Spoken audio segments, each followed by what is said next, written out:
Welcome to variety food kitchen. இன்றைக்கி மணத்தக்காளி கீரை எப்படி கடையிறதுன்னு பார்க்கலாம். சேனல் சப்ஸ்கிரைப் பண்ணுங்கள். ரெகுலர் வீடியோஸ் பார்க்குறதுக்கு பெல் ஐக்கான் ப்ரெஸ் பண்ணுங்கள்.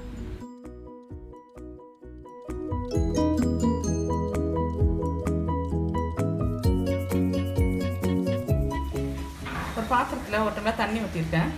தண்ணி சூடானதும் மணத்தக்காளி கீரை எடுத்து வச்சுருக்கேன், அதை சேர்த்துடலாம். கூடவே 10 சின்ன வெங்காயம் கட் பண்ணி வச்சுருக்கேன், 2 பச்சை மிளகாய், 2 பூண்டு, ஒரு அரை ஸ்பூன் சீரகம் சேர்த்து நல்லா வேகட்டும். ஒரு 50 கிராம் துவரம் பருப்பு எடுத்து தனியாக வேக வச்சு எடுத்து வச்சுருக்கேன். மஞ்சத்தூளும் பெருங்காயத்தூள் மட்டும் அதில் சேர்த்துருக்கேன். இப்போ துவரம் பருப்பு சேர்க்காதவங்க பாசிப்பருப்பு கூட சேர்த்துக்கலாம். கீரை 5 நிமிஷம் வச்சுருந்தா நல்லா வெந்துருச்சு. இப்போ நம்ம வேக வச்சுருக்கிற பருப்பை அது கூட சேர்த்துக்கலாம்.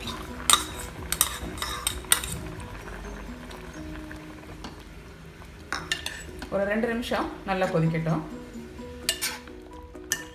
கீரை பருப்பு ரெண்டுமே நல்லா வெந்துருச்சு. இப்போ நம்ம ஸ்டவ் ஆஃப் பண்ணிடலாம். கொஞ்சம் ஆறுனதும் தண்ணியை எடுத்துட்டு மிக்ஸி ஜாரில் போட்டு அரைச்சிடலாம்.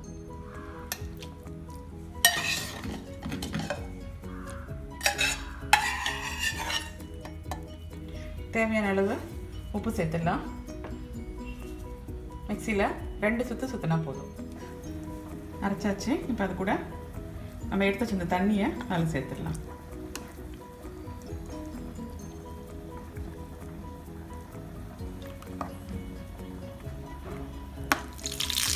தாளிச்சு சேர்த்து கடுகு, உளுத்தம் பருப்பு, கருவேப்பிலை, மிளகாய் சேர்த்து தாளித்து இதில் சேர்த்துடலாம். மணத்தக்காளி கீரை ரெடி ஆகிடுச்சு. ட்ரை பண்ணி பாருங்கள். பிடிச்சிருந்தால் லைக் பண்ணுங்கள், ஷேர் பண்ணுங்கள், எங்கள் சேனலை சப்ஸ்கிரைப் பண்ணுங்கள்.